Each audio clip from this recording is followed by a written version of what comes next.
पण मी स्वतः गेलोय त्या ठिकाणी, तुम्ही पण गेलात तिथं तर समजेल तुम्हाला. नाही तर लोक कशा करता विरोध करतील मला सांगा. काहीच कारण नाही. विहिरींची पाणी खराब झालेली आहेत, याचा अगदी टेस्ट करा तुम्ही.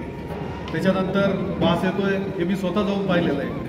नंतर हा कचरा सगळा बाहेर इकडं तिकडं फिरतोय, त्याच्यानंतर ते जाळला जातोय. ह्या सगळ्या गोष्टी आहेत ना अडचणीच्या आहेत. याच्यातनं गावाचा खूप मोठा काय विकास होणार आहे, गावाचं भवितव्य बदलणार आहे. एवढ्या मोठ्या जागा आणि एवढा मोठा निधी टाकून का गाव कंप्लीट बदली होणार आहे. कचऱ्याचा समस्या ही 100% म्हणजे खूप महत्त्वाची आहे.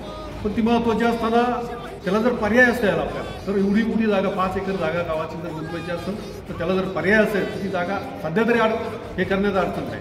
मग आता नव्यानं नगरपंचायत होते, त्याच्यानंतर बाकीची गावं समाविष्ट होणार आहे. मग त्यावेळेला ह्या भौगोलिक रचनेचा विचार करता येईल बाबा हे डम्पिंग ग्राउंड कुठं असावं.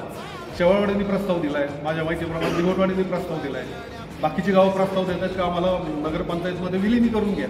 मग त्यावेळेला आपल्याला हे ग्राउंड कुठं करायचं नक्की, त्यावेळेला आपल्याला विचार करता येईल. आज ही समस्या एवढी महत्त्वाची नाही.